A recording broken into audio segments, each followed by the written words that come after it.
अस्सलामुअलैकुम जी। FAR 2 का lecture 68 start करते हैं। अब ये 68 लेक्चर जो है ये यूँ कर लेते हैं। पार्ट 1 1 घंटा 5-7 मिनट का कर लेते हैं और नमाज पढ़ के फिर पार्ट 2 1.5 घंटे का कर लेंगे। ठीक है, तो लेक्चर 68 ही रखते हैं ना, नंबर ऑफ़ लेक्चर नहीं बढ़ने चाहिए, अच्छा नहीं लगता। 2 बजे स्टार्ट करेंगे फिर इंशाल्लाह। ठीक है, ओके चले, 2:10 तक कर लेंगे यार, मैक्सिमम से ज़्यादा नहीं गुंजाइश। ठीक है, अच्छा जी, कल हम बात ये कर रहे थे, ये थोड़ी सी बात हमने की थी, शायद आज वाले सवाल में आ जाए, मैं ज़रा देख लूँ, नहीं है तो फिर हैगी। यस, अच्छा सुने, मैंने आपसे कहा था अगर पेरेंट सब्सिडरी आपस में कोई फिक्स्ड एसेट सेल परचेज की ट्रांजैक्शन करें तो पर्चा पास करने के लिए जितनी डिस्कशन ज़रूरी है वो क्या है, आपने स्टेप 1 में डिस्पोजल का अकाउंट बनाना है गेन लॉस निकालने के लिए। वो जो गेन लॉस आपका आएगा, ग्रॉस गेन लॉस, उसको डेप्रीसिएशन से नेट कर लेना है। गेन है चाहे लॉस है, ये नहीं सोचना वो गेन है या लॉस है नेट करते हुए। वो गेन लॉस की फिगर में से डेप्शन को माइनस कर देना, जो नेट फिगर आए फिर उसको देखना है कि अगर वो गेन है तो गेन को उल्टाएं। गेन उल्टाना है, गेन इनकम रिकॉर्ड हो तो क्रेडिट होती है, अगर उल्टा रहे हो तो डेबिट होती है। तो गेन डेबिट और पीपीई क्रेडिट। अब गेन डेबिट कहां होगा? जिसने एसेट बेचा उसने प्रॉफिट कमाया। तो इस एग्जांपल में पी ने बेचा था तो सीआरई डेबिट, पीपीई क्रेडिट। और अगर कभी आपका एस बेच दे फिक्स्ड एसेट तो फिर एसआरई डेबिट, पीपीई क्रेडिट। अब ये तो बात थी गेन की, अगर लॉस आ जाएगा तो क्या होगा?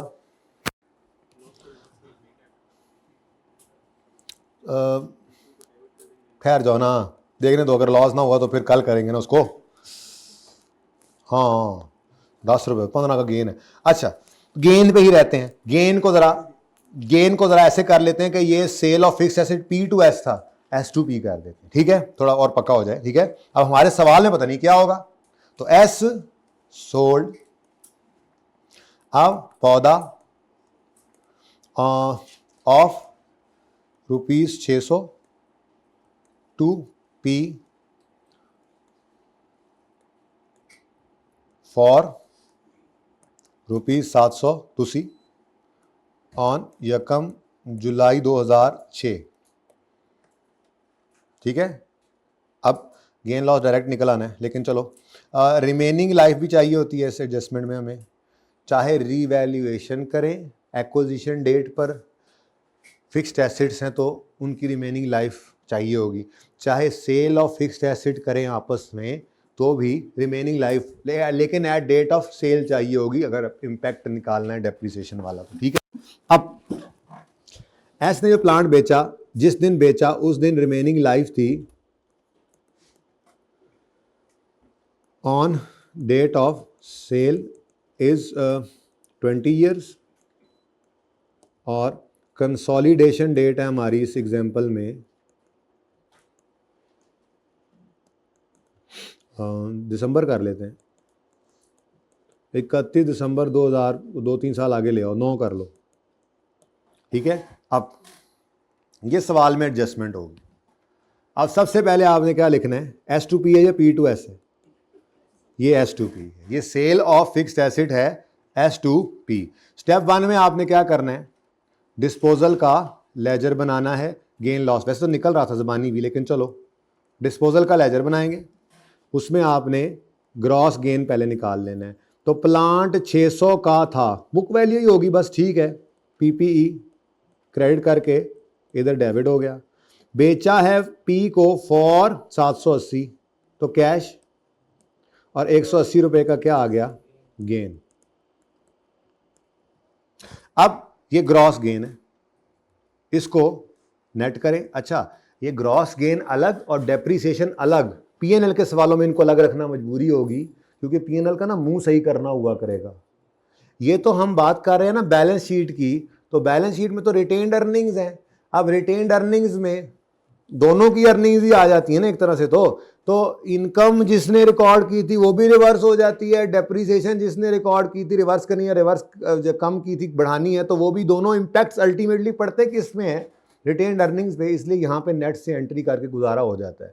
लेकिन मैंने कल आपको वैसे एंट्री करा दी थी, ये दोबारा एंट्री आएगी आपकी जिंदगियों में जब पीएनएल शुरू करेंगे। तो फिलहाल सुकून है, फिलहाल तो बस इतना याद रखें, बैलेंस शीट का सवाल, अच्छा इनकम स्टेटमेंट बैलेंस शीट का सवाल इकट्ठे भी आते हैं, दोनों काम करने होते हैं। हमने अपनी तरतीब वहाँ भी नहीं छेड़नी, वहाँ पे भी हम पूरा सवाल पहले ऐसे ही करेंगे कि ये बैलेंस शीट का सवाल है, इसीलिए तो 10-12 दिन सिर्फ बैलेंस शीट ही होती रहेगी। ये सारी एडजस्टमेंट हिसाब से कर लेंगे, जब कभी सवाल आया करेगा तो बैलेंस शीट का सवाल पहले पूरा किया करेंगे, ठीक है। अच्छा खैर चलें, तो बैलेंस शीट का सवाल करना है तो ग्रॉस गेन को पकड़ो, कितना है जी 180, इसमें से लेस कर दो डेप्रीसिएशन। अच्छा अब ये कल को लॉस आ जाएगा तो भी कोई मसला नहीं है, वो एंट्री करते हुए देखना है गेन या लॉस।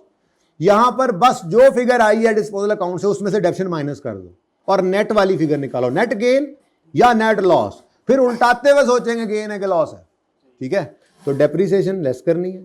अब इसी गेन को पकड़ो, इसी का ही मसला है सारी कंसोलिडेशन में, ये आपस के ट्रांजेक्शन्स के गेन लॉस, हम गेन्स और लॉसेज के साथ खेलते हैं, सरप्लस लॉसेस के साथ खेलते हैं बस, ठीक है। रिमेनिंग लाइफ कितनी है, अब डेट ऑफ सेल से कंसोलिडेशन डेट तक आना है। डेट ऑफ सेल क्या है, डेट ऑफ सेल क्या है, 1 जुलाई 6, कंसोलिडेशन डेट क्या है 31 दिसंबर 9, तो 1 जुलाई से 6 से 31 दिसंबर 6 तक 6 महीने, 31 दिसंबर 7 तक 8 तक 9 तक 3 साल 6 महीने यानी 3.5 साल इंटू 3.5 31.5 आ गया। अब नेट में गेन क्या आया 148.5। अब इसको उल्टाना है तो बाद में देखेंगे किसने बेचा, फिलहाल गेन उल्टाओ, गेन नेट हो गया। अब इस नेट गेन को उल्टाओ, गेन उल्टाना है, इनकम उल्टानी है, तो इनकम बढ़े तो क्रेडिट होती है, कम करनी हो तो डेबिट होती है ना। तो यहां पे हमने कहा जी कि ऐसे ही करें, इसकी एंट्री जी सिर्फ इसकी एंट्री किया करनी है, ऊपर वाले को छोड़ देना है फिर, ठीक है। आपने बैलेंस शीट के सवालों में सिर्फ इस नेट की एंट्री किया करनी है, ठीक है। अब गेन उल्टाना है तो गेन डेबिट, गेन डेबिट और पीपीई क्रेडिट कर दो, ठीक है। कितने से 148.5 से, ठीक है। अब चूंकि गेन तो पीएनएल में जाता है, पीएनएल है नहीं, तो ये इंपैक्ट कहाँ डालना है, रिटेन्ड अर्निंग्स में।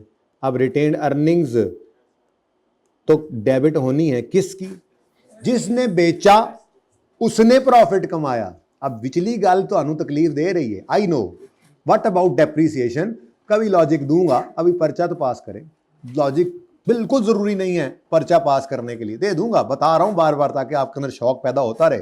ये बात आप भूले ना, आपने मुझसे पूछनी है, आज मौका मिल गया तो आज भी बता सकता हूं, ठीक है। वैसे एक बार बता भी देता हूं, समझ आ जाए तो अच्छी बात है, ना आए तो भूल जाना, पर्चा फिर भी पास हो रहा है। बहरहाल एसआरई, ठीक है। अब ये ट्रांजैक्शन सीआरई या एसआरई में जो आपने की, आपको एक इसके ऊपर एतराज ये हो सकता है कि जैसे P2S था तो पेरेंट ने गेन बुक किया था, वो आपको सीआरई में उल्टाना चाहिए था। ये डेप्रीसिएशन तो ज़्यादा रिकॉर्ड की है एस ने, तो ये एसआरई में डेबिट करें।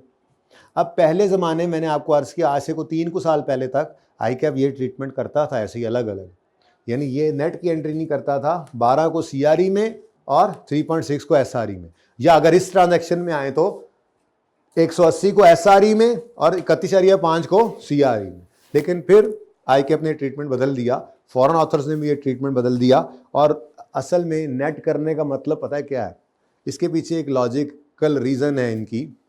अकाउंटेंट्स ये कहते हैं कि यार देखो, समझ ना आए तो छोड़ देना, पर्चा पास हो जाएगा, फिर भी मैं फिर एक बार दोबारा कभी समझा दूंगा, आज वाले तो सुन लो चलो थोड़ा सा।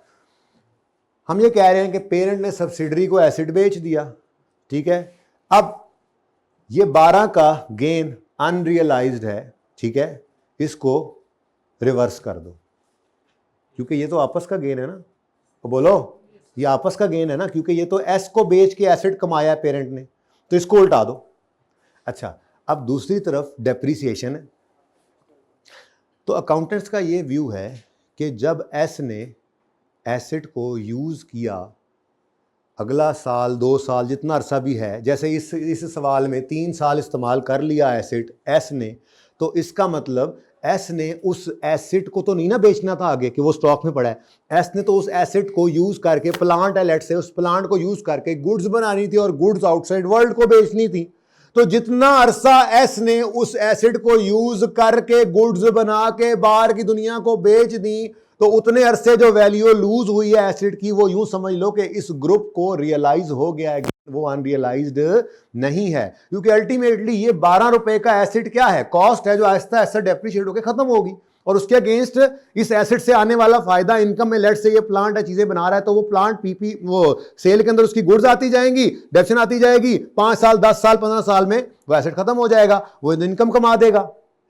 ठीक है, तो 10 पे तो आपको इस 100 पे तो एतराज था भी नहीं, 12 पे एतराज था कि 12 का गेन पी ने कमा लिया, इसको उल्टा दें। लेकिन एस ने जो 3 साल उसको इस्तेमाल किया, तो 3 साल उसने इस 12 रुपए को डेप्रीशिएट कर लिया। बोलो, अब डेप्रीशिएट किया तो असूली तौर पे तो वो एस को उल्टाना चाहिए था, लेकिन फॉरेन ऑथर्स की अब ये और अकाउंटेंट्स की नई राय क्या आई, यंग अकाउंटेंट्स एसोसिएशन वालों ने आगे कहा कि जी ये देखें ना कि एस ने जो एसिड खरीद लिया पी से, तो फिर उसने 3 साल उसे इस्तेमाल किया तो उससे चीजें बनी तो वो आउटसाइड वर्ल्ड को बिक गई। जब बिक गई तो जितनी कॉस्ट ये 12 में से कम हुई है थ्रू डेप्रिसिएशन, वो तो यूं समझ लें कि उसका तो प्रॉफिट रियलाइज हो गया ना। तो इसलिए इनको अलग अलग करने की जरूरत नहीं है, बस यूं ही समझो नेट करके कि इतना प्रॉफिट अनरियलाइज्ड है, ये समझो पी को रियलाइज हो गया। पी को क्या मतलब, ग्रुप को रियलाइज हो गया। असल में तो बात ही होती है कि आपका जो पी ने चीजें गुड्स बेची थी एस को, वो एस बाहर बेच लेता था, तो हम क्या कहते थे, इनका प्रॉफिट रियलाइज हो गया। पी को हुआ, ग्रुप को हो गया। ठीक है, तो लॉजिक इसके पीछे ये है, पर जरा वजनी बात है। ठीक है, मुझे लगता है वजनी बात है, मैं नहीं बताया करता बच्चों को, कोशिश करता हूं कि जितना डिले कर सकूं। जिसको समझ आ गई, किस किस को समझ आ गई वैसे वो शुक्र करें, जिसको समझ नहीं आई वो 2 दफा शुक्र करें कि पेपर उसके बगैर भी पास हो जाता है। ठीक है, कि आपने क्या करना है, ये सारी बातें फजूल में थी, ये कट कर देंगे ऑनलाइन वालों को, चलो दे देना, लेकिन ये हिस्सा जो है आप समझे कि था ही नहीं क्लास के अंदर। और आप पेपर पास करने के लिए सिर्फ इतनी सी बात याद रखें कि अगर फिक्स एसेट की सेल परचेज हुई है आपस में इनके पेरेंट सब्सिडरी के, तो आपने डिस्पोजल का लेजर बनाना है स्टेप 1, और गेन लॉस निकाल लेना है। फिलहाल गेन निकाल लेना है, गेन निकालकर उसको नेट ऑफ डेप्रिसिएशन करना है, और डेप्रिसिएशन लेनी है date of sale of fix asset से कंसोलिडेशन डेट तक, और नेट गेन को उल्टा देना है। अब यह देखना है वो जिसने बेचा उसने रिकॉर्ड किया तो उसकी रिटेन अर्निंग को हिट कर देंगे, वो एसआरई सीआरई भी हो सकता है, एसआरई भी, पेपर इससे पास हो जाएगा। ये लॉजिक कहीं काम नहीं आनी पूरी कंसोलिडेशन के अंदर जो मैंने अभी आपको दी, मेरा जोर लवाया तुझे। ठीक है, ओके, ये बात समझ आई, जो बाद में की वो समझ आई, पेपर पास करना वो याद रखनी है, दूसरी को छोड़ो। फिर किसी वक्त ऐसी दिल किया तो एक बार फिर समझा दूंगा, कोशिश ही है ना समझ आए तो नुकसान कोई नहीं है, समझ आ जाए तो फायदा कोई नहीं है। ये जो लॉजिक थी ये होम्योपैथिक है। चलें जी, आप सवाल कर लें अपना। चलें जी, 10वां सवाल आप ओपन करें। अच्छा, आज जो जोहर के बाद की क्लास है वो वेरी वेरी वेरी इंपॉर्टेंट है। ठीक है, लोन वाली एडजस्टमेंट तो करवाई नहीं, ये पहले समझ लें।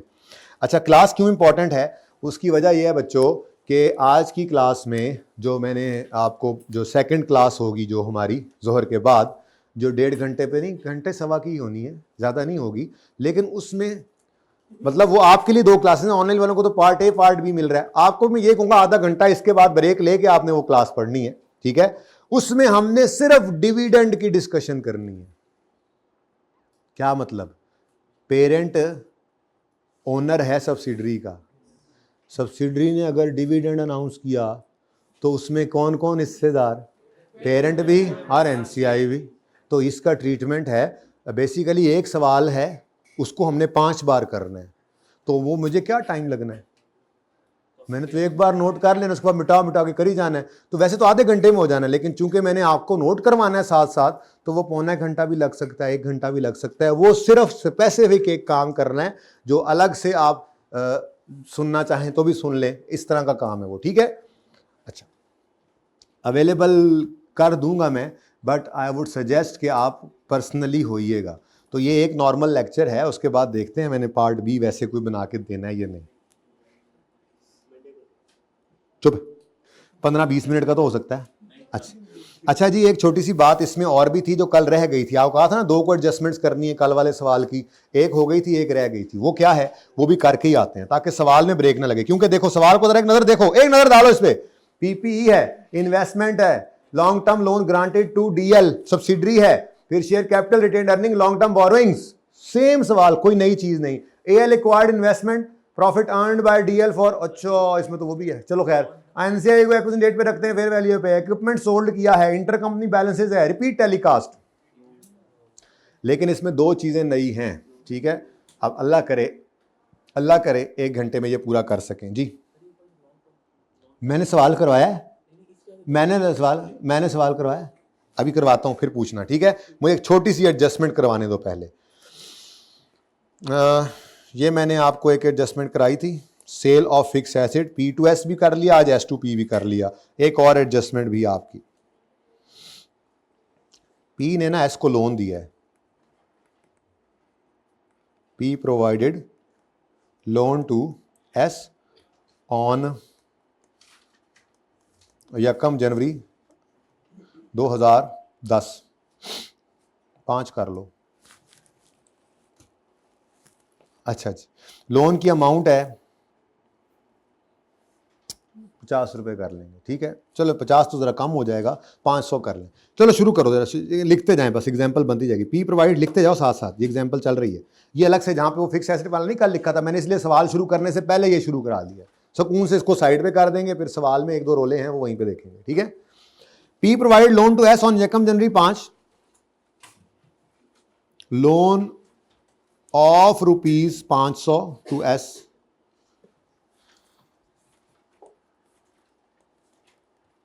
ठीक है। अब होगी ना, वैल्यू भी आ गई।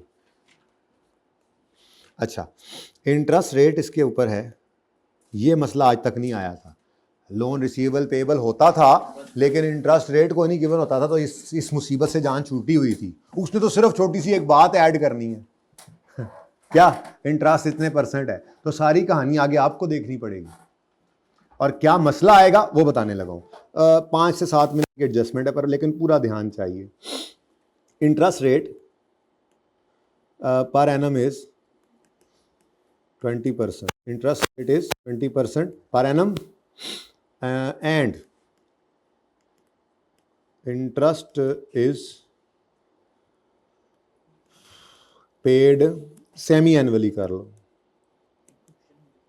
जी, इसीलिए कर semi annually in arrear, advance होता ही नहीं है कभी, एरियर ही होता है। चलो मैं लिख देता हूँ, सेमी एनुअली ऑन 1 जुलाई, ये तो हो सकता है ना, ऑन 1 जुलाई एंड 1 जनवरी। वो असल में बीच में 31 दिसंबर डालना है ना मैंने। अब समझ आइए कहानी कहाँ पे चलेगी। जो इंटरेस्ट एक ने रिसीव कर लिया दूसरे ने पे कर दिया, उस पर लड़ाई नहीं होनी। जो खुदा ना खास्ता रिसीवेबल हुआ और दूसरे का पेबल हुआ, तो ये आपस का रिसीवेबल पेबल है। 1 जनवरी इसलिए किया, अगर 30 जून और 31 दिसंबर कर देते थे फिर एडजस्टमेंट केड़ी सी, फिर रोला केड़ा सी, फिर तो मसला ही कोई नहीं था, ठीक है। अच्छा,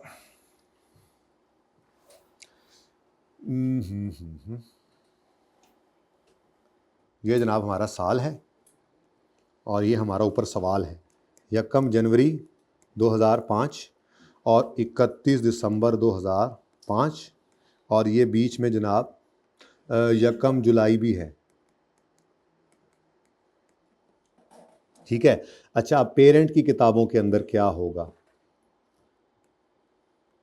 पेरेंट की किताबों में, पी बुक्स,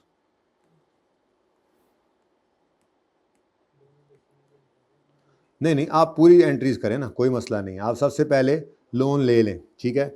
अच्छा, लोन दे दें और उसने लोन ले लिया, ये लोन तो कैंसिल होना ही होना होता है, ठीक है ना, उसको साइड पे कर दें।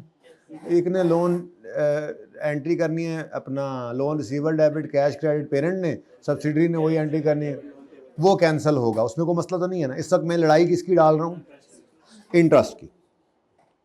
1 जुलाई 2015 आएगा तो पेरेंट अपनी किताबों में एंट्री पास करेगा cash debit, interest, income, credit. जी कितना लोन था, इंटरेस्ट रेट, और 6/12 कितना, 50 रुपये का। ये पेरेंट ने ये इनकम रिकॉर्ड की, और सब्सिडी ने क्या किया उन्हें, जाहिर सी बात है एस बुक्स के अंदर उसने अपना एक्सपेंस बुक किया होगा, इसकी इनकम में ये पड़ी होगी इनकम, उसके एक्सपेंस में। तो 1 जुलाई 2015 पे एस ने अपनी किताबों के अंदर एंट्री पास की होगी interest expense debit, cash credit 50 रुपये से।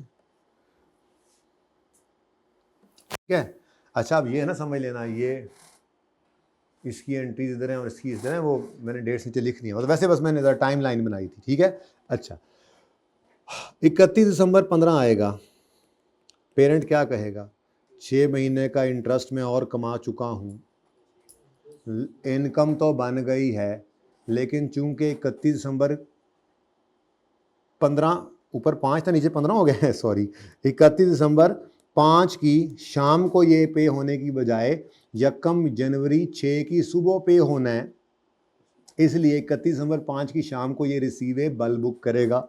तो पेरेंट ने एंट्री पास की interest receivable debit, interest receivable debit, interest income credit, 50-50 ही है ना, और बोलो, और अनलेस कि कोई गलती सवाल खुद बता दे, सेपरेट फाइनेंशियल स्टेटमेंट में गलती अज्यूम नहीं करनी होती। अगर वो कह रहा है interest is payable semi annually in arrear या semi annually on this this date, तो वो मतलब है एग्रीमेंट हुआ है।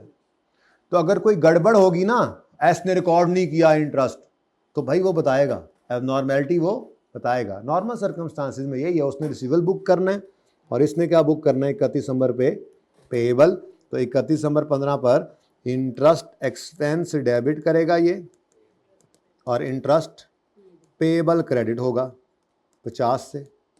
ठीक है जी, अब हमें किस बात से मसला है, देखो मेरी एक बात बताओ, मुझे एक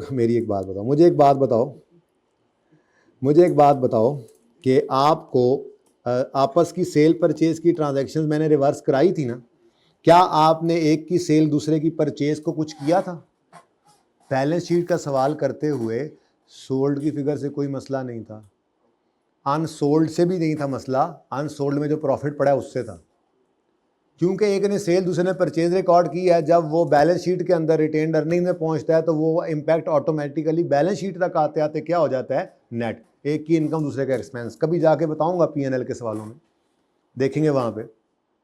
ऐसे ही इंटरेस्ट इनकम, ये 3 चीजें हैं, मैं आपको इंशाल्लाह रट्टा लगवाऊंगा इनका, ऐसे ही जैसे रोज बताऊंगा।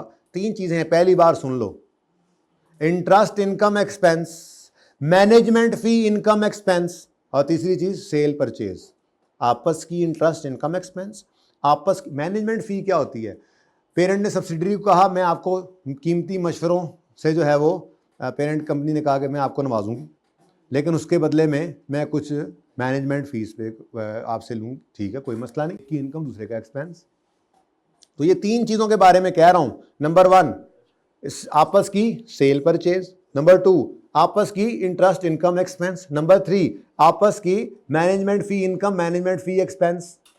बैलेंस शीट के सवालों में इसको इग्नोर करना है, इनकम स्टेटमेंट में नहीं करेंगे इंशाल्लाह, क्योंकि बूथी खराब हुई होती है इनकम स्टेटमेंट की, एक ने इनकम रिकॉर्ड की तो दूसरे ने एक्सपेंस, तो हम बूथी सही करते हैं, वहां पे मजबूरी है हमारी।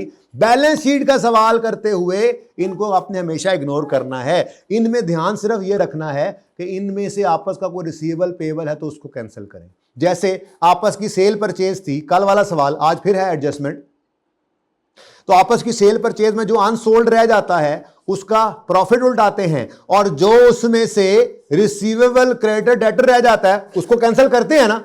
हालांकि आपस की सेल को तो इग्नोर कर दिया था, सेल परचेज दूसरे की, तो सही है, बिल्कुल 100% सेम यही ट्रीटमेंट है। आज ही लिख लो, मैं तो कहता हूं फिर बार बार तो आता ही रहेगा सवालों में, आज लिख लो, आज एक असूल लिख ही लो, लिख डालो आज, बता दो दुनिया वालों को क्या,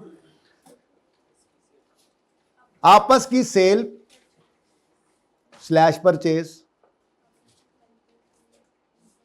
इंटरेस्ट इनकम, इंटरेस्ट एक्सपेंस, ऐसे लिखेंगे ना, आपस की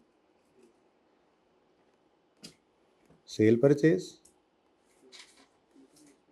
इंटरेस्ट इनकम एक्सपेंस, या कल को आएगी मैनेजमेंट फी इनकम एक्सपेंस। सही है, ये तीन चीजें हमने लिखी, ये मुख्तलिफ सवालों में आता रहेगा। फिलहाल मैं बात कर रहा हूं बैलेंस शीट, और पीएनएल बनता ही नहीं है, समझो जिंदगी में आपके आएगा ही नहीं, आएगा थोड़े दिनों में लेकिन फिलहाल ये समझे बस बैलेंस शीट ही जिंदगी में है हमारी। तो इसका सवाल करते हो इनको हमेशा क्या करना है, तो आपने लिखा आपस की sale purchase, interest income expense, management fee income expense, मैंने इनकम एक्सपेंस की बात की है, को बैलेंस शीट का सवाल करते हुए इग्नोर करना है। ठीक हो गया, बैलेंस शीट का सवाल करते हुए इग्नोर करना है।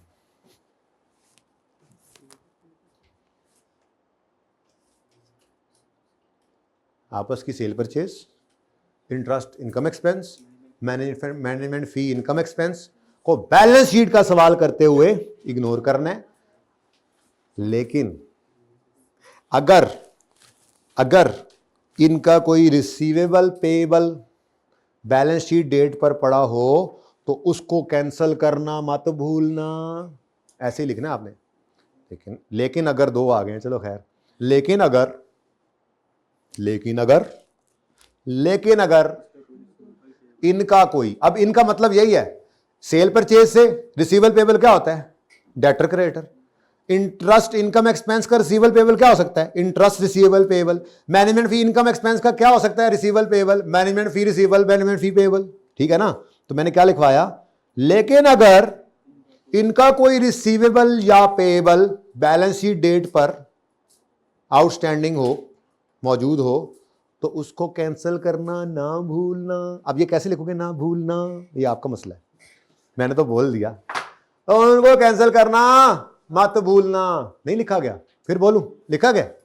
अब यह सारी कहानी करने के बाद मुझे बताएं, आपको तो सवाल गिवन होगा इस तरह से, और आपके सामने आएगी consolidated statement of financial position. ठीक है जी, इसमें आपको सब कुछ करने के बाद एक जर्नल एंट्री करनी पड़ेगी, जिसमें आपने भूलना नहीं है लोन रिसीवेबल पेएबल को कैंसिल करना है आपने, वो अपनी जगह है। मैं तो फिलहाल सिर्फ इंटरेस्ट की बात कर रहा हूं कि इसमें आप क्या कहोगे, आप कहोगे अंकल क्रेडिट करें इंटरेस्ट रिसीवेबल फ्रॉम बेटा, इंटरेस्ट रिसीवेबल क्रेडिट हो गया 50 से, और इंटरेस्ट पेएबल डेबिट हो गया 50। ठीक है, बस ये है, और कुछ भी नहीं करना। ठीक है, अच्छा, अब आने वाले दिनों में ना ये बड़ी ज़बरदस्त एक मुश्किल एडजस्टमेंट है, ये मैं सारे सवालों की इकट्ठी करके करवाता हूँ, 3 4 5 सवालों में से निकाल के एक ही दिन में।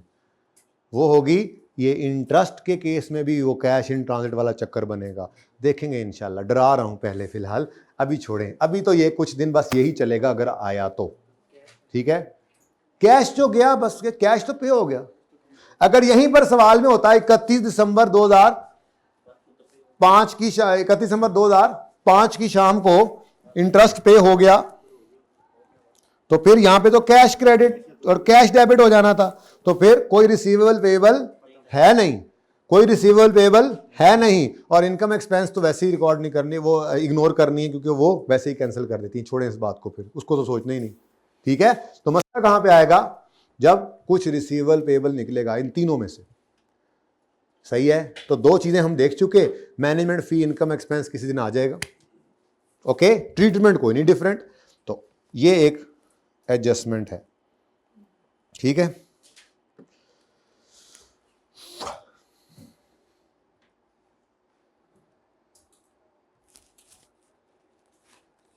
चलें ये क्वेश्चन नंबर 10 पे आ जाएं। अब अल्लाह अल्लाह करके पहुंच ही गए हैं अगर तो।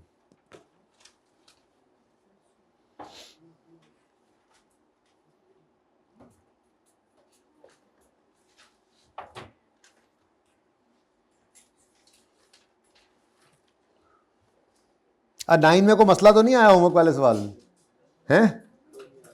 देख लो, कोई है तो पूछ लो, नहीं तो ना। 10 लो जी, रिक्वायरमेंट पढ़ो। Prepare consolidated statement of financial position as at 30 June 2014 in accordance with requirements of IFRS। और यहाँ पे देखो तो कोई अपना, अल्लाह आपका भला करे, कोई कैपिटल रिजर्व वगैरह आज नहीं आ रहे, तो 4 ही लेजर बनेंगे मेरे मेन वाले, बाकी फिर अल्लाह खैर करेंगे, देखते हैं।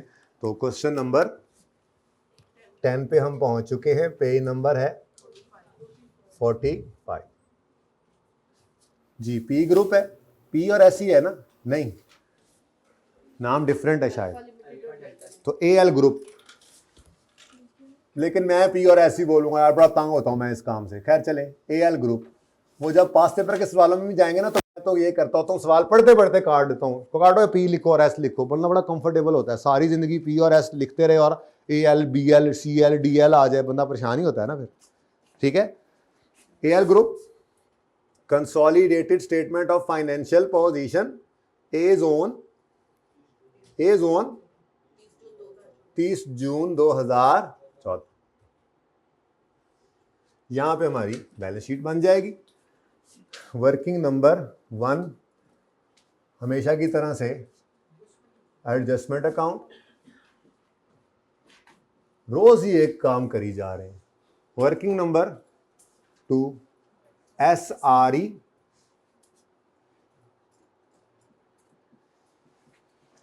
वर्किंग नंबर 3 CRE और वर्किंग नंबर 4 NC आए या जाएं, हमें इससे क्या होगी बात। मैं इधर मुंह करो, तुम गल्ला करया करो। शाबाश शाबाश है ताड़े थे। चलें जी, शुरू करते हैं। बिस्मिल्लाहिर्रहमानिर्रहीम। Following summarized statement of financial position pertains to Alpha Limited and its subsidiary, उन्हें खुद बता दिया, Delta Limited। PPE है 460 जमा 200। ओए यार, ओई कुहाड़ी, ओई वजह, वही सब कुछ रोज ही करना है। PPE बोलो जी 460 प्लस।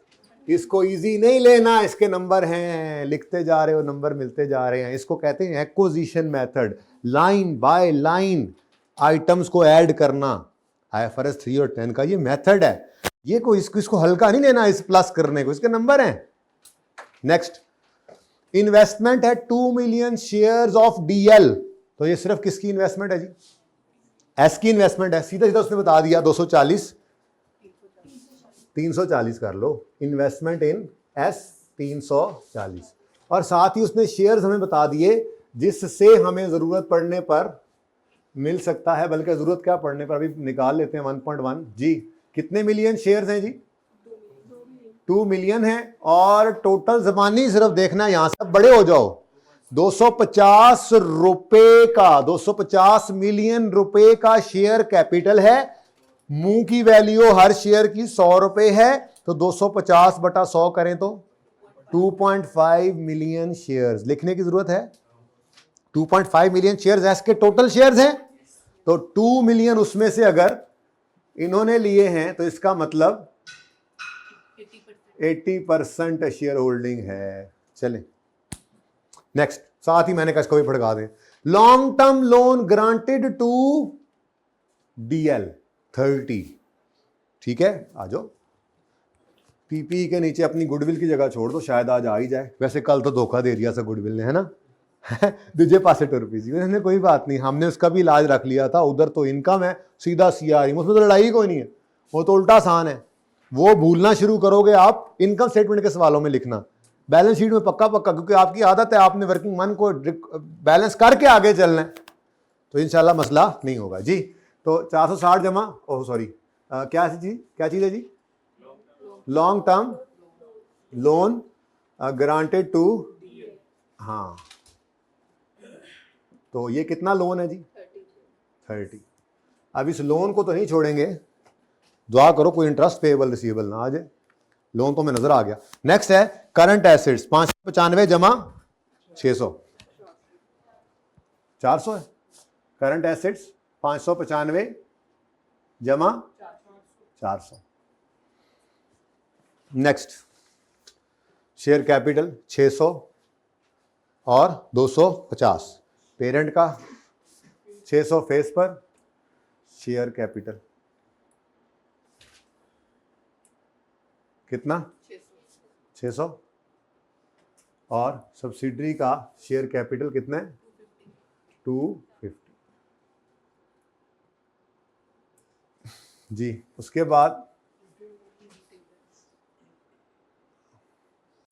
यार चैनल नजर ना आए फिर रिटेन्ड अर्निंग्स रूटीन मुताबिक काम सारे चल रहे हैं।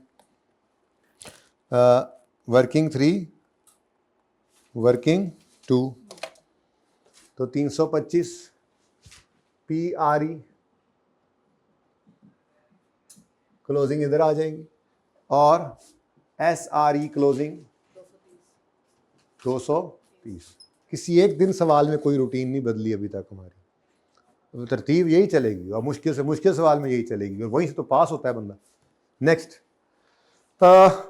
लॉन्ग टर्म बोरोइंग्स हैं 200 जमा 30, तो छोड़ दो जगह CRE NCI की और लॉन्ग टर्म बोरोइंग्स लिखो, क्योंकि वो लॉन्ग टर्म लाइबिलिटीज नहीं है, ये कंसोलिडेटेड रिटेन्ड अर्निंग्स और NCI भी इक्विटी का पार्ट है। कंसोलिडेटेड फाइनेंशियल स्टेटमेंट्स में इक्विटी का पार्ट, लाइबिलिटीज अलग, ठीक है। Long term borrowings 200 plus 30। Next current liabilities हैं 300 जमा 90, बस इस बात थी। करंट लायबिलिटीज 300 जमा 90, सवारी लब्बे ना लब्बे, टाइम नहीं लगता यार FAR 2 च।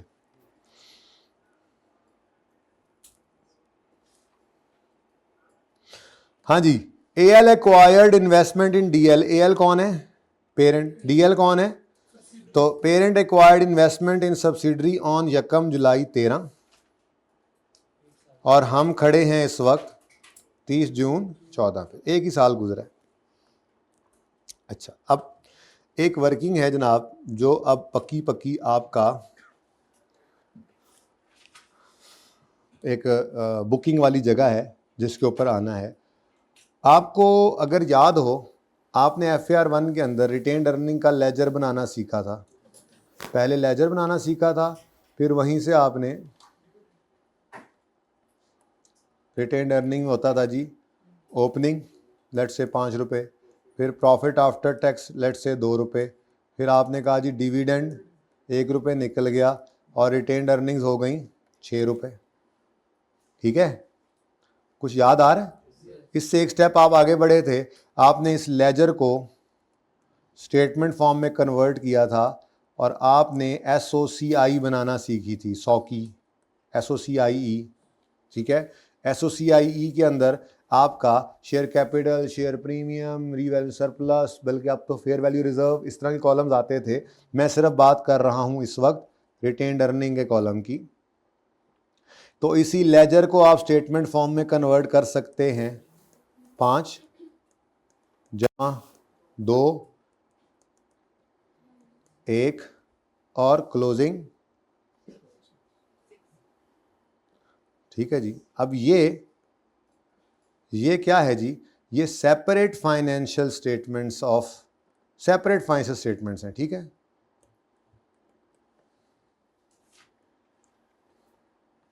ये ओपनिंग मैं मिसाल के तौर पे कहता हूं कि ये SOCI मेरी बन रही है 2020 की, 2020 की 31 दिसंबर मेरा अगर ईयर एंड है तो ओपनिंग 1 जनवरी 20 पे होगा, ये प्रॉफिट फॉर द ईयर 20 होगा और ये क्लोजिंग भी 31 दिसंबर 20 पे होगा। ठीक है ना, इसमें कोई मसला, इसमें कोई मसला? ये हमारी वर्किंग 6 हुआ करेगी, ऐसे नहीं ऐसे। क्या मतलब? रिटेन्ड सेपरेट फाइनेंशियल स्टेटमेंट्स में, सेपरेट फाइनेंशियल स्टेटमेंट्स में statement of changes in equity में रिटेन्ड अर्निंग्स का कॉलम, ये हमारी वर्किंग 6 होगी। आज भी थोड़ी ज़रूरत पड़ रही है, आगे भी पड़ती रहेगी इसकी वक्तन फ़वक्तन। ठीक है, तो वर्किंग 6 की मैंने जगह खाली की हुई है। 5 अभी भी नहीं आया, 5 PNL के सवालों में आएगा। ठीक है, असल में वो इकट्ठे सवालों को देखना होता है ना, इकट्ठे सवाल जब सब कुछ हो रहा होगा तो तरतीब ऐसी रखनी पड़ती है कि वर्किंग 6 बहरहाल आपने सबसे पहले किया करनी है सवाल के अंदर, जब ज़रूरत क्या है वो भी पता लग जाएगा आपको। एनीवेज एक वर्किंग 6 हुआ करेगी आपकी, जिसका नाम क्या होगा, वैसे तो इसका नाम हम ये भी रख सकते हैं मिसिंग फिगर्स कैलकुलेशन। असल में ना डेट ऑफ एक्विजिशन की रिटेन्ड अर्निंग्स अवेलेबल नहीं है सवाल में, ईयर एंड की अवेलेबल है। ईयर के स्टार्ट पे हमने उसे ख़रीदा था, सवाल में पैट गिवन है। कोई इतनी बड़ी बात नहीं है, आपके इंट्रो लेवल की बात है, लेकिन आपने FR1 में ये सीखा हुआ था ब्रॉड डाउन अगर मिसिंग हो तो, और ये भी गिवन, ये भी गिवन, ये भी गिवन, तो बैलेंसिंग निकल सकता है। तो आज असल में मामला ये है कि इस दिन खड़े होकर सब्सिडरी को एक्वायर किया, उस दिन की अर्निंग्स नहीं पता, उसने फॉर द ईयर प्रॉफिट दे दिया और क्लोजिंग अर्निंग्स दे दी, डिविडेंड हुआ तो वो भी नज़र आ जाएगा। मेरे ख्याल में नहीं है सवाल में, है? चलो है तो ठीक है, वो भी ले लेंगे। अच्छा चलें, खैर डिविडेंड है,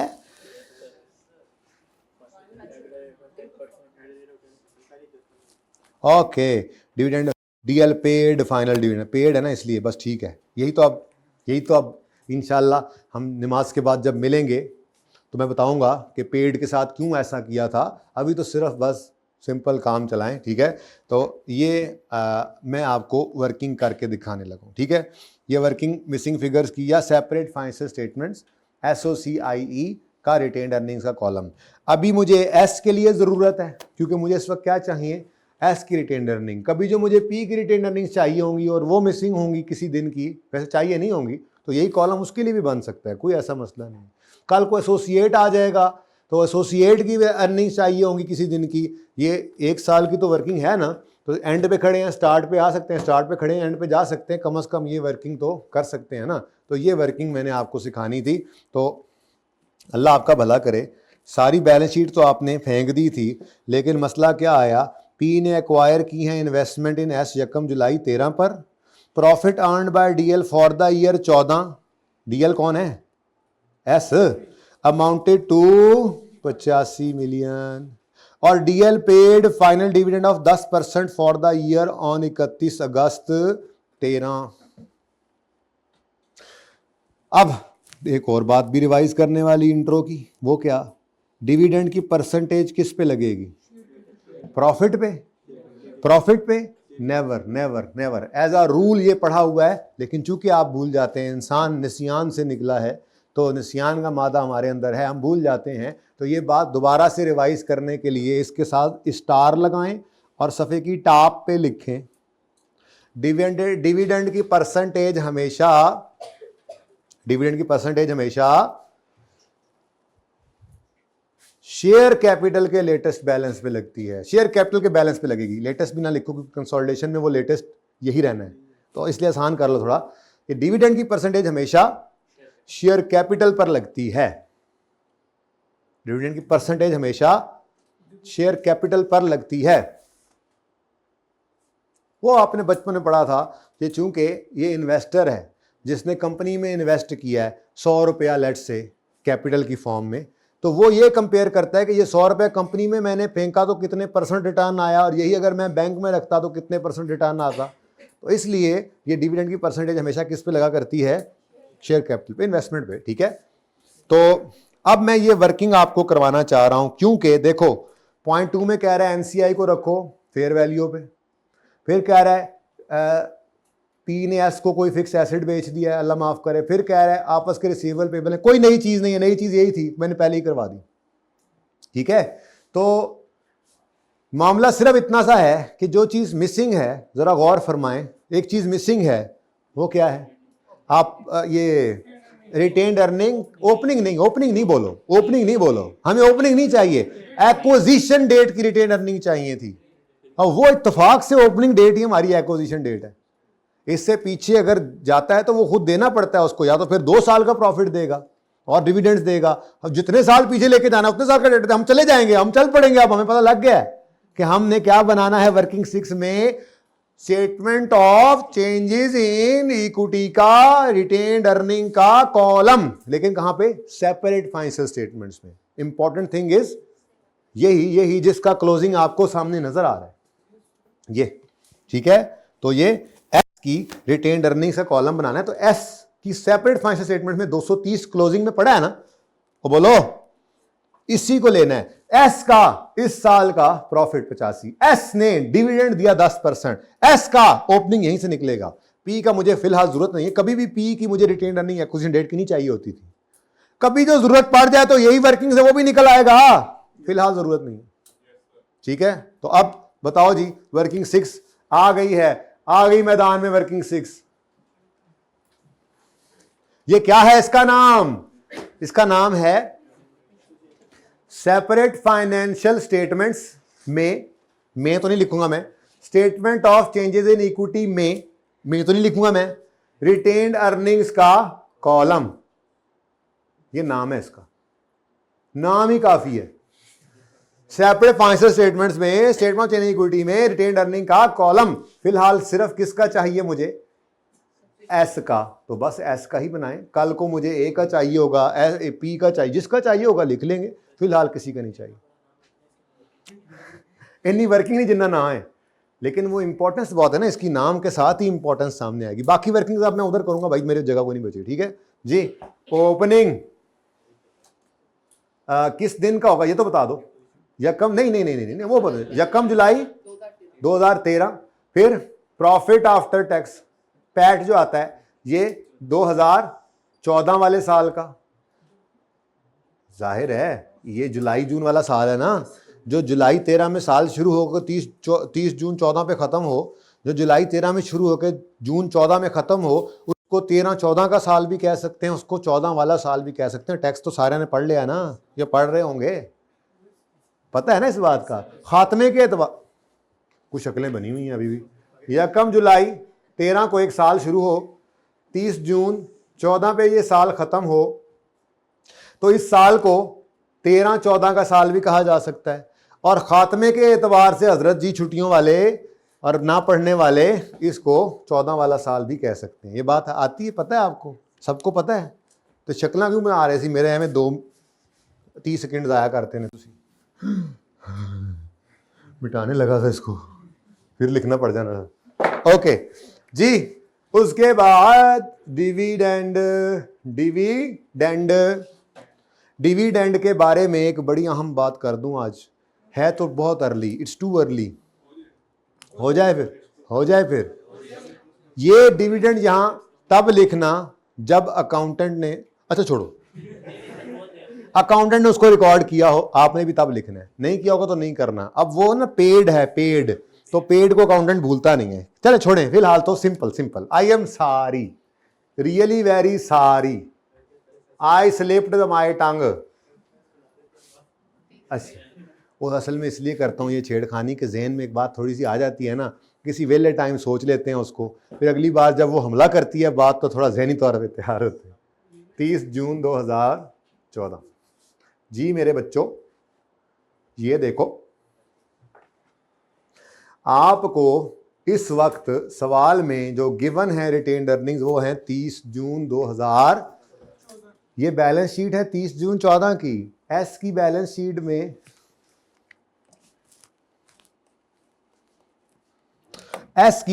शीट में आपको क्लोजिंग रिटेन्ड अर्निंग नजर आ रही है 230, जो आपने उठाकर लिखी भी है वर्किंग 2 में। ये क्लोजिंग थी ना, ठीक है, तो क्लोजिंग है 230।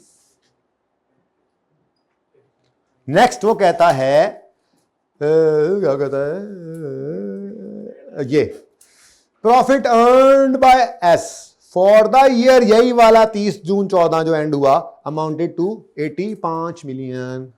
तो 85 मिलियन आपका प्रॉफिट है एस का इस साल का। S paid final dividend at 10% for the year 30 June 13। कुछ याद है? फाइनल ऑफ 13 कभी भी 13 में नहीं आता था, उसने वैसे डेट लिखी है सवाल के अंदर, इन अगस्त 13, ताकि आपको टेंशन ना हो। लेकिन ये ना भी लिखे तो आपको पता होना चाहिए कि फाइनल ऑफ 13 कभी 13 में नहीं आएगा, 14 में आएगा। अब FAR 2 में है, अब आपको इंशाल्लाह IAS 10 में जाके बताया जाएगा फाइनल ऑफ 13 आना तो हमेशा 14 में है, लेकिन अंग्रेजी में लिख कर डिस्क्लोज करना 13 में ज़रूरी है। या IAS 10 में आप पढ़ेंगे, एक स्टेप आगे बढ़ेंगे आप इंशाल्लाह, ठीक है। पैकेजेस की फाइनेंशियल स्टेटमेंट बाद में जाकर देखेंगे, उसमें लिखा भी होगा जो डिविडेंड प्रपोज किया जाता है अनाउंस होता है वो फिर एजीएम में आके, आपको पता है शेयर होल्डर्स जो हैं वो उसको अप्रूव करते हैं, तो वो अप्रूव होता है तो फिर उसकी पेमेंट होती है, लेकिन अनाउंस तो वो पिछले साल में करना पड़ता है। खैर चलें, छोड़ें बात फिर और तरफ। आई जस्ट अगेन स्लिप्ड माई टोंग। अच्छा जी, फाइनल ऑफ 13/14 में आता है। ये नहीं समझ आ रहा तो भी इस सवाल के अंदर आप देखें कब डिविडेंड पे हो रहा है, अगस्त 13 में ना, हमारे साल में है, बस ठीक है, काम तो चल रहा है फिलहाल। पहला सवाल है ना, मैं ज़्यादा बता देता हूँ, बातें इतनी होती नहीं है, आगे वाली बता देता हूँ ऐसे ही। अब बोलो जी, अब बोलो जी, 10% है, 10% किस पे लगेगा? शेयर कैपिटल के बैलेंस पे। 80 के ऊपर ना लगा देना, ठीक है। शेयर कैपिटल कितना है जी? 250। इसका 10% बना तो 250 इंटू 10%, 25 माइनस हुआ। अब और क्या है इसमें? कुछ भी नहीं है, तो रिवर्स वर्किंग करें, बैलेंसिंग फिगर क्या आ गई? 170। अब ये तो मैंने वैसे ही शौकिया एक वर्किंग की, वैसे ही मैंने शौकिया एक वर्किंग कर ली, मेरा दिल कर रहा था, लेकिन थोड़ी देर बाद मुझे एहसास हुआ हमने एस को इसी दिन एक्वायर किया था और इस दिन की रिटेन्ड अर्निंग सवाल में गिवन नहीं थी, तो हमने कहा वाह वाह सुभान अल्लाह, वो तो हमने एक्सीडेंटली निकाल ली है ना, शौकिया निकाली थी, काम आ गई। और सही है, तुम्हें आज फिर नींद आ रही है, इतनी मुश्किल एडजस्टमेंट तुम्हारे सामने और तुम्हें नींद आ रही है, ये मुश्किल नहीं है एडजस्टमेंट, कम ऑन यार, ये नई चीज है। Retained earnings were missing in the question date of acquisition की आपने निकाली है यार, आप कमाल करते हैं। मुश्किल है, बोले बहुत मुश्किल, बहुत मुश्किल, सीरियस होके बोले, ऐसे सीरियस होके, बहुत मुश्किल एडजस्टमेंट थी। ठीक है, चलें, अच्छी बात है, हो गया ना, चलो अल्लाह ने करा दिया आपको। अब ये क्या है? प्री-आरी। ये क्या है? प्री-आरी, प्री-आरी, प्री-आरी, प्री वर्किंग 6 में से आज आई हैं, रेडी स्टेडी एप्पल गो नहीं थी आज।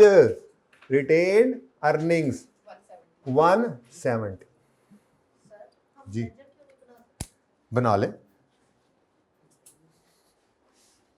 ना बनाएं, वैसे मेरा मशवरा है, जैसे करवा रहा हूं वैसे करें। कितने लेजर बनाएंगे आप? तीनों के मुझे ये वर्किंग 6 करनी पड़ा करेगी जब हम एंड पे पहुंचेंगे, PSA। तो 3 लेजर बनाने से बहुत बेहतर है एक दफ़ा अंग्रेजी लिखी हो और आगे कॉलमनर फॉर्म में सिर्फ फिगर्स हों।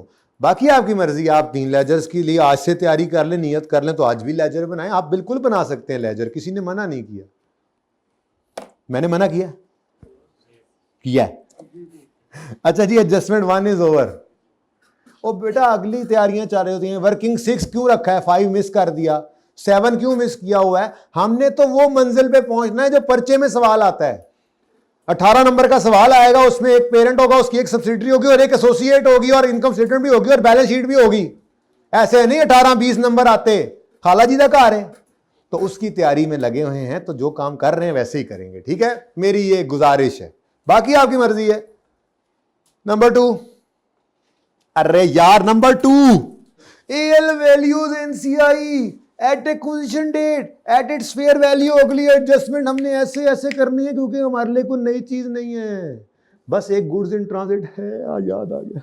कोई बात नहीं, कोई बात नहीं, हम 1:45 ब्रेक करके 2:15 भी शुरू कर सकते हैं, कोई मसला नहीं। ये पार्ट तो तभी खत्म होगा जब ये सवाल खत्म होगा। ओके, अच्छा, रिलैक्स होके पढ़े, रिलैक्स होके पढ़े, असर तक तो आज मैं और आप साथ ही हैं, ठीक है, इंशाल्लाह, अगर मैं जिंदा रहा तब तक। तो नेक्स्ट सर पूरा लेक्चर से पढ़ा के मरना है कि विचकार से ना जाओ। अच्छा सुनो सुनो सुनो सुनो, एनसीआई किस पे रखते हैं? ये फेयर वैल्यू पर, जो के है 60 मिलियन। सवाल ने मेहरबानी कर दी कि और इस दफा रोले काफी हैं, इस रोले की तरफ नहीं डालते, ये खुद ही टोटल बता दिए। टोटल है, टोटल टोटल टोटल, पहले सवाल की तरफ से total NCI NCI fair value क्या करूं? उसका डबल एंट्री करूं। कौन सी? कितना है? 60 से adjustment account debit, NCI credit. Working 1 में से ये फेयर वैल्यू आई है, वर्किंग 1 से ये चली गई है एनसीआई फेयर वैल्यू पर, ठीक है जी।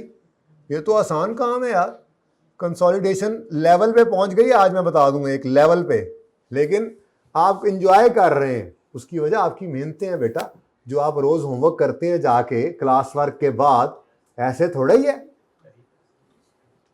मेहनतें हैं आप लोगों की, जो आप हफ्ते वाले दिन एक्स्ट्रा पढ़ते हैं असर असर तक, मेहनतें हैं आप लोगों की, ऐसे थोड़ी समझ आ रही है कंसोलिडेशन आपको। नाउ सच्ची सच्ची नहीं, आपको समझ आ रही है ना बेटा? उसका मतलब ये है कि आप पढ़ रहे हो, आप छुट्टी भी नहीं कर रहे हो, ये तो आपको पता लग गया है। कोई एक दिन भी मिस हो तो उस दिन मौत है, मौत, तबाही है, बर्बादी है, अगर एक भी छुट्टी हो जाए। कंसोलिडेशन में तो नहीं, बाद में फिर दिन केड़े रह जाने ने, 1 महीना रह जाएगा, उसमें वैसे ही नियत कर लेना पेपर पास करने के लिए, एक भी और नहीं करूंगा मैं, सेशन के एंड तक कोई छुट्टी नहीं करूंगा, अब पेपर पास हो जाएगा इंशाल्लाह। इतनी सारी गल है, ठीक है, करोगे ना इंशाल्लाह? तो अगली एडजस्टमेंट करो, वो मैं करनी, ये मैंने एडजस्टमेंट करवाई हुई है, जल्दी करें। ये एडजस्टमेंट आप पहले करें, मेरे में वो तेजी कोई नहीं करनी, जल्दी करें।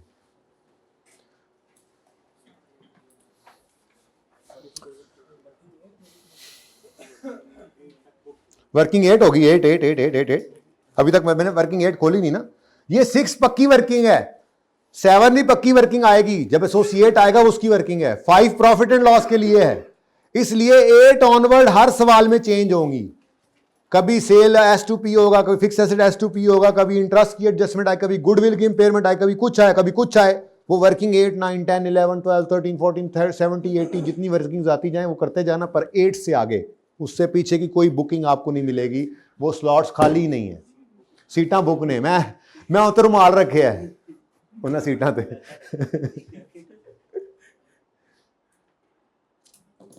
अच्छा बच्चों, होगी एडजस्टमेंट, ज़बानी होने वाली एडजस्टमेंट है, पर मैं फिर भी वर्किंग करूंगा, क्या करूं, स्टार्ट है।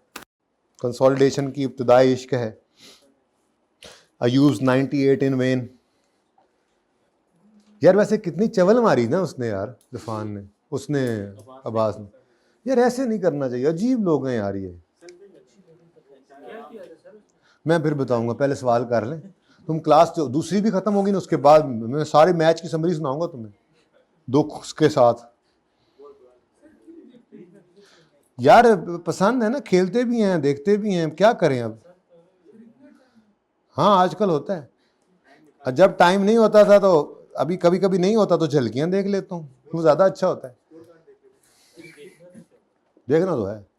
अच्छा जी सुने, एडजस्टमेंट हो गई सर, टाइम दे के गल्ला करी जाते हैं, असी खे एडजस्टमेंट करनी, किस किसने कर ली एडजस्टमेंट?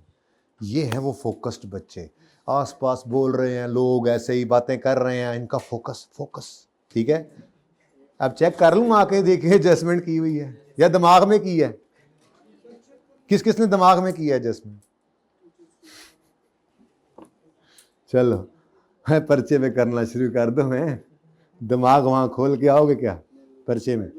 ऑन 31 मार्च 14 हमारे साल के एंड होने से अप्रैल मई जून 3 महीने पहले, भाई 3 महीने पहले हैं, हमारे साल के एंड होने से 3 महीने पहले क्या हुआ, पेरेंट यही है ना, हाँ, पेरेंट सोल सब्सिडरी, मैं वो ALPL देखने चला गया था, ALPL भी नहीं है, ALDL है जी, parent sold certain equipment to S subsidiary, तो सेल ऑफ फिक्स्ड एसेट है। तो स्टेप 1, हालांकि ज़बानी पता लग रहा है आपको, लेकिन अब क्या करें, अभी आप इब्तिदाई इश्क तो फिर ऐसे ही है ना जी, डिस्पोजल का लेजर बनाएं, क्योंकि आने वाले मुश्किल सवालों में क्या होने जा रहा है आपके साथ आपको पता ही नहीं है। FR 1 वाले रोड़ा तो मुकाइए।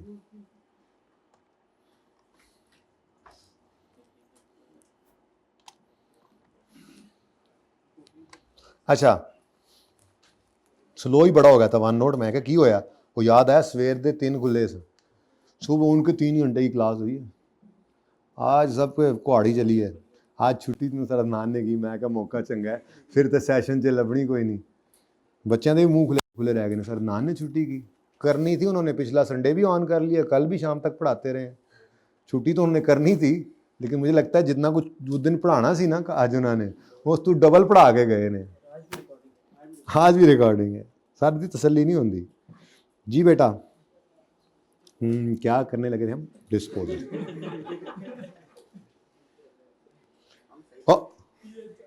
ये चेक करो, सुभान अल्लाह, कुछ तो कर दे,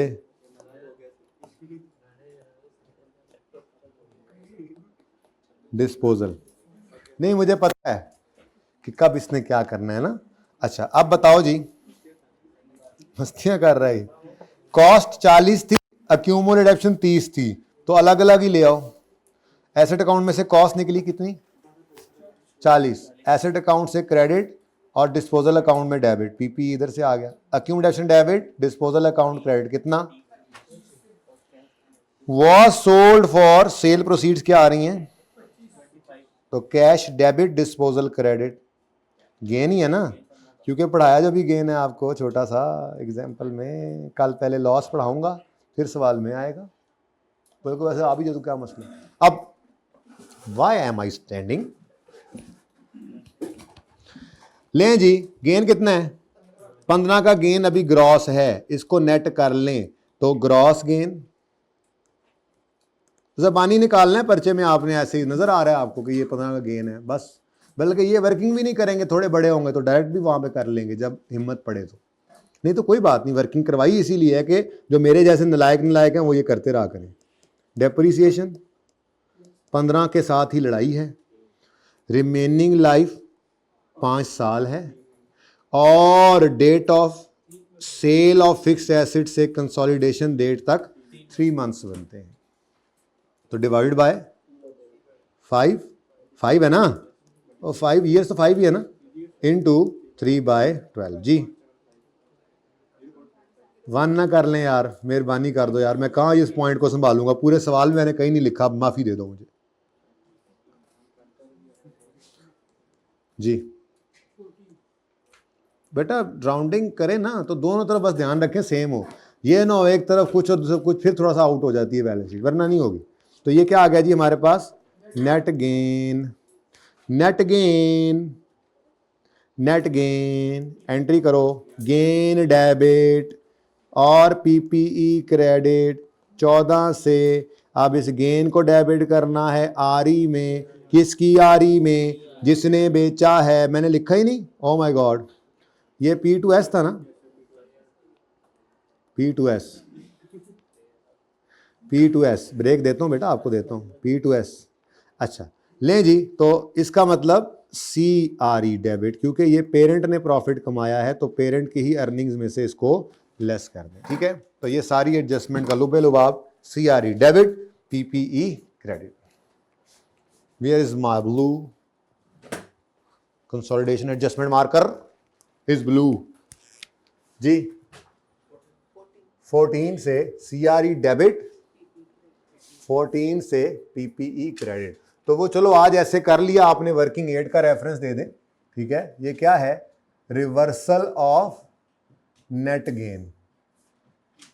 हाँ PPE सिर्फ लिख देना बड़े होकर, वर्किंग एड लिख रहे हो, ये वर्किंग एड की बजाय यहीं पर वर्किंग करना, I have no problem at all.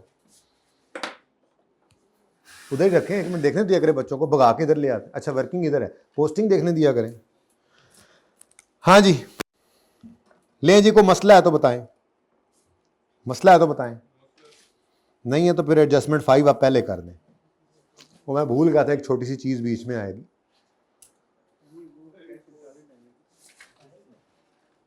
Adjustment 5 करें, 4 बाद में करते हैं, छोटी चीज है, गुड्स इन ट्रांजिट, मसला कोई नहीं है, लेकिन नई चीज है ना, नई तो है ना यार, इसलिए पहले ये जो मैंने करवा दी वो करो। लॉन्ग टर्म लोन ग्रांट किया था डीएल को पेरेंट ने 1 जुलाई 13 पे, यानी कि जिस दिन उसे एक्वायर किया उसी दिन लोन दे दिया, ऐसे ही है, साल के पहले दिन। लॉन्ग टर्म लोन रीपेबल है 5 साल में और 12% इंटरेस्ट है उसका, जो 1 जनवरी और 1 जुलाई हर साल को पे होता है। बिल्कुल यही एडजस्टमेंट करवा दी मैंने, बस अमाउंट ऑफ लोन का पता नहीं है। ये तो 30 का, अब देखो पूरी कहानी करूं या कोई ज़रूरत नहीं। पूरी कहानी क्या है? सबसे पहले तो 1 जुलाई पे उसने लोन दिया होगा, जिसकी entry loan receivable debit parent ने की, लोन रिसीवेबल डेबिट और कैश क्रेडिट। तो सब्सिडरी ने वही cash debit loan payable credit करके रखा हुआ है, उसमें तो मसला नहीं हो, तो अभी हम उड़ा के रख देते हैं, अभी इसको तो हम भी उड़ा देते हैं। लेकिन जो इंटरेस्ट है वो 1 जुलाई वाला तो पे हो गया होना है, मसला किस में होना है? जो 1 जनवरी वाला है वो 31 दिसंबर की शाम को पेएबल होगा, उसकी एंट्री बोलो, interest receivable debit, interest income parent की किताबों में, पेरेंट ने लोन दिया है ना। अच्छा, सब्सिडरी भी कभी कभी लोन दे दिया करेगी, परेशान नहीं होना आपने, तगड़ी सब्सिडरियाँ भी होती हैं, ठीक है, पेरेंट को लोन दे देती हैं। तो एस बुक्स के अंदर यकम जुलाई वाली एंट्री से हमें मसला नहीं है, हमें मसला किससे है, मैं डायरेक्ट करना चाह रहा हूँ क्योंकि ये सारी तो ऊपर बात कर ली हुई है, ठीक है। तो 31 दिसंबर पे इसने interest expense debit, interest payable credit किया होगा। अब ये कितनी अमाउंट है, 30 का लोन, 12% इंटरेस्ट, 6/12 कितना, 2 कर दें, करें दिलेरी से करें 2। अब ये 2 रुपए का मसला है, ये 2 रुपए की इनकम एक्सपेंस को मैंने कहा था इग्नोर करो, ऊपर वाले भी 2 रुपए थे, इनकम एक्सपेंस को इग्नोर करना है। मसला किस में है, रिसीवेबल। तो ये टोटल जो एडजस्टमेंट इतनी सी है और इसमें आपने ये 2 और ये 2 को कैंसिल करना है। अब ये कहीं वर्किंग शो करनी है, बस इतनी सी, मेरा दिल ये है कि चलो अब कर देता हूँ, आज पहला दिन है, हम वर्किंग में ये ना करें। ये मैंने अभी भी बड़ी कंजूसी की है, वरना दिल क्या कर रहा था, उसी तरह से फिर साल पूरा बनाऊं, उसी तरह से पी बुक्स पहली एंट्री दूसरी एंट्री पहली एंट्री दूसरी एंट्री करूं और फिर कहूं कैश से मसला नहीं है। फिर मैं थोड़ी सी अभी भी कंजूसी कर दी, लेकिन आप ये भी ना करने बैठ जाओ। तो मैक्सिमम क्या करो, वर्किंग 9 में फिगर निकाल दो, सवाल पढ़ने के बाद आपको पता होना चाहिए अगर यकम जुलाई 13 को लोन दिया था और यकम जनवरी और यकम जुलाई पर अगर इंटरेस्ट पे करना है सब्सिडरी ने, तो यकम जुलाई 13 से 31 दिसंबर 13 तक का इंटरेस्ट यकम जनवरी 14 में पे हो गया होगा। फिर यकम जनवरी 14 से 30 जून 14 तक के 6 महीने का इंटरेस्ट ये 30 जून 14 की शाम को पे नहीं हुआ। मैंने 31 दिसंबर लिख दिया इधर, आई एम सॉरी। तो ये भी यकम जनवरी हो जाएगा ना, यकम जनवरी और ये यकम तो 30 जून पे, ठीक है। तो ये पेएबल, एक ने रिसीवेबल बुक किया हुआ है, दूसरे ने पेएबल, हमें इससे मसला है, ठीक है। तो इसको आपने क्या करना है, उड़ा देना है।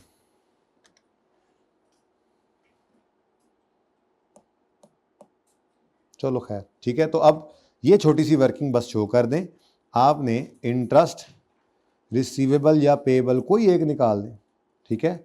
इंटरेस्ट जो रिसीवेबल पेएबल है वो कितना है, 30 इंटू ये फिगर आपको कहीं भी सवाल में गिवन नहीं थी, ये वहीं ब्रैकेट में कर दें, कहीं पे कर दें, मुझे मसला नहीं है, मैंने ज़रा अलग कर दिया।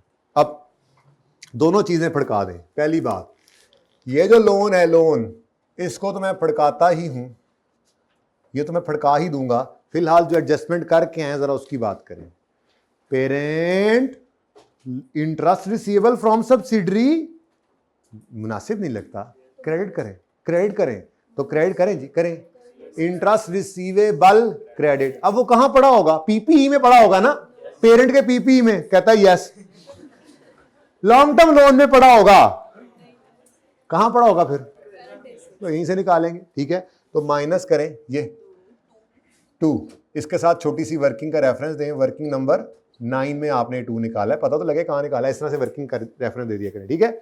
अच्छा, तो loan receivable credit, sorry interest receivable credit और इधर से इंटरेस्ट पेएबल डेबिट, ठीक है। अब साथ ही वो लोन वाली भी कर लो, बाद में भूल ना जाओ, ये लोन फ्रॉम एस है, क्रेडिट कराओ, और इसका इधर पड़ा होगा, शायद यही है, तो पूरा लोन ही यही था, बस कहानी खत्म हो गई, ठीक है। अब आखिरी एडजस्टमेंट, आज की आखिरी एडजस्टमेंट, हाँ इसके बाद आधी छुट्टी। कितनी देर की रिकॉर्डिंग होगी भाई, बस 5 मिनट और दे दो मुझे। ऐसा करते हैं ना, ये एडजस्टमेंट सिर्फ कर लेते हैं फटाफट, इसके ऊपर मजीद कोई बहस मुबाहिसा हुआ तो फिर ब्रेक के बाद ही करते हैं, ठीक है ना। बस इसको एडजस्टमेंट को मैं कर रहा हूं, ओके। आओ जी जरा, inter company receivable and payable are as follows. अब शुक्र है अनसोल्ड कुछ नहीं पड़ा, वरना अनरियलाइज प्रॉफिट को भी रिवर्स करना पड़ेगा, लाइक कल वाली एडजस्टमेंट। तो पहली लाइन कोई नहीं है, अगली 2 लाइंस हैं, लेकिन वो बिल्कुल वही हैं, पढ़ के देखें। रिपीट टेलीकास्ट है, छोटी सी बात नहीं है बस। ओके, ये नहीं करता आज। रिसीवेबल फ्रॉम डीएल, अब डीएल है कौन यार, पहले मुझे ये बताओ। एस है, अच्छा। Receivable from S as per P books, ये ना असल में कहानी है, ये जरा पढ़ना होता है कि किसकी बुक्स की बात हो रही है और फिर अगली बात बाद में होती है। तो एज पर पेरेंट बुक्स, इसका मतलब बुक्स किसकी सामने होंगी, आपके पेरेंट। अब अगली बात देखते हैं, पेरेंट की बुक्स में क्या ढूंढना है। कहता है रिसीवेबल फ्रॉम एस, हमने कहा इसका मतलब करंट एसेट्स में इसकी बात हो रही है, ठीक है। तो पेरेंट के रिसीवेबल में पड़ा है क्या, रिसीवेबल फ्रॉम एस, कितना, कोई मसला नहीं, अभी भगा देंगे इसको, फड़का के रख देंगे इसको, ठीक है। नेक्स्ट, किधर गया, अगली बात, एज पर डीएल बुक्स। अब ये क्या, किसकी बात हो रही है, ये सब्सिडरी की बात हो रही है। सब्सिडरी किताबों में क्या है, पेएबल टू एएल। तो पहले सब्सिडरी किताबों में आओ, फिर पेएबल को देखो, और फिर कितना है, 12, ठीक है। अब ये आपस का रिसीवेबल पेएबल है, अब इसको कैंसिल करना है, बिल्कुल वही तरतीब है, कोई चेंज नहीं है। एक छोटी सी एडिशनल चीज़ है जो माजरत के साथ मैं पार्ट 2 में ही अब करवाऊंगा, फिलहाल इस सवाल को कंप्लीट करके ब्रेक करने में, ठीक है। तो जी क्या क्रेडिट करना है, बोलो, डेटर क्रेडिट करें। डेटर का नाम क्या है, डेटर एस, नहीं डेटर एस है I think, receivable from S है ना, डेटर एस क्रेडिट, कोई फर्क नहीं पड़ता, सिर्फ डेटर लिखें, सिर्फ डेटर लिखा करें, ये परेशानी भी छोड़ें। 19 से डेटर क्रेडिट और 12 से क्रेडिटर डेबिट। अब ये 7 का जो डिफरेंस है, कल तक ये क्या था, मैंने कहा था सवाल खुद बताएगा ये क्या है, ठीक है। आज ये कैश इन ट्रांजिट नहीं है, गुड्स इन ट्रांजिट है। मतलब किसी एक ने गुड्स भेजी होंगी, उसने एंट्री पास कर दी होगी भेजने के साथ ही डेटर डेबिट सेल क्रेडिट, दूसरे को गुड्स नहीं पहुंची होंगी तो उसने परचेज डेबिट क्रेडिटर क्रेडिट की एंट्री नहीं की होगी। ये फर्क उस वजह से आ रहा है, तफसील इसकी इंशाल्लाह पार्ट 2 में। फिलहाल तो जो बैलेंसिंग फिगर है ये हमेशा सवाल बताएगा आपको, जैसे आज सवाल क्या कह रहा है, difference in balance is due to goods sent by parent but not yet received by, तभी तो पेरेंट ने रिसीवल बुक कर लिया था, उसका रिसीवल ज्यादा आ रहा है इतनी अमाउंट से, और सब्सिडरी के बाद गुड्स पहुंची नहीं तो उन्होंने उसको पेएबल क्रेडिटर बुक नहीं किया हुआ, ठीक है।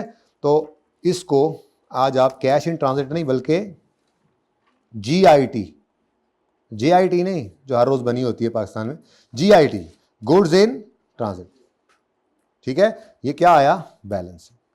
अब इस एडजस्टमेंट में कोई मसला, इस तक तो कोई मसला नहीं है, लेकिन एक छोटा सा मसला है, जो चीजें हमने कहा था अनसोल्ड होती हैं उनका प्रॉफिट अनरियलाइज्ड होता है। जो अभी तक भेजने वाले ने भेजी हैं, खरीदने वाले के पास पहुंची नहीं है, तो वो तो आगे बिकने का सवाल ही पैदा नहीं होता।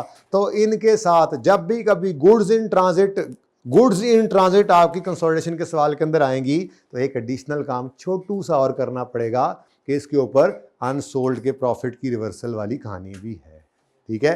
तो ये छोटा सा काम एडिशनल है, इंशाल्लाह पूरी तफसील और आबोताब के साथ हम पार्ट 2 में पहले 10 मिनट इसी एडजस्टमेंट को डिस्कस करेंगे। लेकिन फिलहाल कंप्यूटर ने भी बंद होने का इरादा किया, एक दफा थक गया बेचारा, ठीक है। तो ये 7 रुपए पर आपने क्या निकालना है जी, अनरियलाइज्ड का प्रॉफिट, ठीक है। तो 7 रुपए पर तो वो कहता है जी, किधर गया, goods are sold at cost plus 20%, तो cost plus profit is equal to sale 120।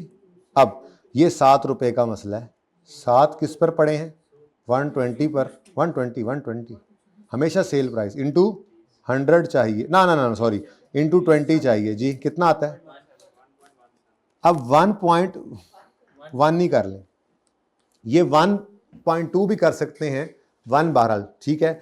1 रुपये को आपने क्या करना है, उल्टाना है, यानी प्रॉफिट यूआरपी हमेशा मैंने कहा था एंट्री क्या होगी, स्टॉक, एक चीज़ स्टॉक में पड़ी है, अनसोल्ड है तो स्टॉक में पड़ी है ना, अब जो रास्ते में है वो पहले पहुंचेगा फिर बिकने की बात आती है, वो तो भी पहुंचा ही नहीं है, तो ये तो पक्की बात है अनसोल्ड है, in transit, stock in transit है, अनसोल्ड है, तो इसमें क्या पड़ा है, प्रॉफिट, जो पेरेंट ने प्रॉफिट लोड करके ऐड करके चीजों को भेजा था तो वो आगे पहुंचेंगी, बिकेंगी, तब रियलाइज होगा।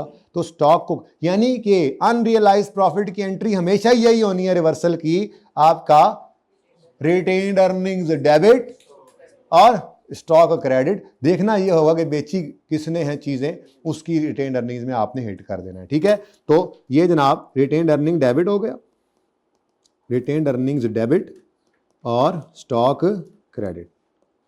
ठीक है, अब किसकी रिटेन्ड अर्निंग्स, ये क्योंकि P2S है, P2S है, पेरेंट ने सब्सिडरी को चीजें भेजी थी, देखो ना लिखा हुआ है, वैसे तो पेरेंट ने चीजें भेजी, सब्सिडरी को पहुंची नहीं। तो ठीक है, तो फिर CRE डेबिट, ठीक है, CRE डेबिट और स्टॉक क्रेडिट। ठीक है, तो कल वाली ही एडजस्टमेंट थी, लेकिन कल वाली एडजस्टमेंट और आज वाली एडजस्टमेंट में फर्क क्या आया, अगर कैश इन ट्रांजिट है फिर तो टेंशन कोई नहीं है, खुदा ना खास्ता गुड्स इन ट्रांजिट है, समझ आ गई है वैसे आपको, लेकिन फिर भी पार्ट 2 में ब्रेक के बाद जरा ताज़ा दम होके आए ना आधे घंटे तक, फिर इंशाल्लाह थोड़ी सी इस पर बात और कर लेंगे। कोई सवाल होता है वो आपसे जो है वो डिस्कस कर लूँगा, ले लूँगा सवाल। ठीक है, फिलहाल इसकी पोस्टिंग करते हैं। क्रेडिटर पहले तरतीब डेटर को रिसीवेबल को क्रेडिट कराएं, तो रिसीवेबल यहाँ पड़ा होगा माइनस कितना 19, पेबल को डेबिट कराएं, डेबिट मतलब माइनस कितने से, अब आज क्या है, कैश इन ट्रांजिट या गुड्स इन ट्रांजिट, शुक्र करो ये इकट्ठा ही पड़ा है, वरना तो हमें अलग से कोई चीज लिखनी पड़ती है। करंट एसेट्स इकट्ठे ही पड़े ना, जिंदगी आसान है, फिर जब मुश्किल देखेंगे अलग होगा, मुश्किल कोई नहीं है वहां पे भी, लेकिन आज तो यहीं पे आना है। ठीक है, तो ये देखो receivable credit, payable debit, receivable credit, debtor credit, creditor debit, और ये क्या हो रहा है, गुड्स इन ट्रांजिट डेबिट, यानी कि एक एसेट ही है ना, प्लस कितना, नहीं बेटा स्टॉक तो नहीं बेटा, पहले मुझे रिकॉर्ड तो कर लेने दो, फिर देखो जरा, इधर तसल्ली से देखो जरा, देखो रिसीवेबल क्रेडिट 19, पेएबल डेबिट 12, सही है, ये हो गया कैंसिलेशन रिसीवेबल पेएबल का। अब गुड्स इन ट्रांजिट ये एसेट है, ये डेबिट हो रहा है ना, जैसे कैश प्लस हुआ था, कल कैश प्लस हुआ था ना, आज ये गुड्स प्लस हो रही है। ठीक है, प्लस कितना, अब ये हो गया ना, अब इसका प्रॉफिट रिवर्स करना है। ठीक है, उसकी एंट्री क्या है, CRE डेबिट, स्टॉक क्रेडिट। तो CRE डेबिट ये क्या है जी, रिवर्सल ऑफ अनरियलाइज्ड प्रॉफिट। ठीक है, स्टॉक का नहीं याद आ रहा तो जी देख लें वर्किंग नंबर 10 में, तो CRE डेबिट, स्टॉक क्रेडिट, अब हो गया क्रेडिट, और सही है। चलो सवाल तो खत्म हो गया, बस बैलेंस करा दो, कोई रिवैल्यूएशन ही नहीं आई आज, कितना सूना सूना है ये वर्किंग वन। 420 आपका अपना नंबर, सुभान अल्लाह, और इधर बैलेंसिंग फिगर नेगेटिव है, ओ माय गॉड, ये तो भी रहता था। चलो शुक्र है ये कोई नई चीज नहीं है। नेगेटिव गुडविल इधर आ रहा है, इसको मैंने कहा था ये आपकी अदर इनकम है, और चूंकि अभी अदर इनकम है कोई नहीं, तो ये CRE को देनी है आपने। ठीक है, ये बैलेंसिंग फिगर निकाली है कितनी 20, तो ये 20 इधर डेबिट, और SRE की जगह छोड़ दे, नहीं पहले ऊपर यही चीज आई थी, तो फिर ये ना हो के गड़बड़ हो जाए, नेगेटिव गुडविल यहाँ कल, तो ये रिपीट टेलीकास्ट हुई आज हमारी जी, कितना 20। ठीक है, वर्किंग नंबर 1 से आई। आज बैलेंस शीट पे फिर जगह खाली रहेगी, कल भी खाली रहेगी थी, आज भी खाली रहेगी, पहले पता होना चाहिए हमें, है ना, नहीं पता लगता पहले, इसलिए कोई बात नहीं, खाली रहा करेगी, जब कभी नेगेटिव गुडविल आएगी आपकी एक लाइन खाली रह जाएगी, खैर है कोई बात नहीं, तरतीब ही यही है, कोई मसला नहीं है, खाली है तो है, कोई मसला नहीं। चले, ये बेचारा भी आज सूना सूना सही है, 60 है, 60 को CRE और NCI में वंडो 80%, 20%, फरमाएं 48 और लो जी, ये दोनों तो वफात पा गए, 48 इधर आ गया, 12 इधर आ गया। यार इतना आसान सवाल था, सवाल में नई चीज क्या देखी आज हमने, एक ये काम नया सीखा, दूसरा गुड्स इन ट्रांजिट वाला काम था जिसमें यूआरपी भी करना पड़ा, लोन वाली ट्रांजैक्शन भी नहीं थी। तो हर रोज कुछ नया आ रहा है, हर रोज कुछ नया। समझ आ रहा है? तो फिर कोई मसला नहीं, लेकिन एक छुट्टी करके तो देखना जरा। कोई कौन ट्राई करेगा छुट्टी करके देखेगा कंसोलिडेशन में? छुट्टी करोगे कल कर लेना, नहीं मंडे की छुट्टी कौन करके देखेगा कि ट्यूसडे को क्या हाल होता है? जो घर बैठे हैं उनके लिए मैं आज लेक्चर अवेलेबल कर दूंगा जी। करना चाहिए? नहीं करना, ठीक है जी, नहीं करूंगा। अच्छा किधर गए हम? ये क्लोजिंग बताओ।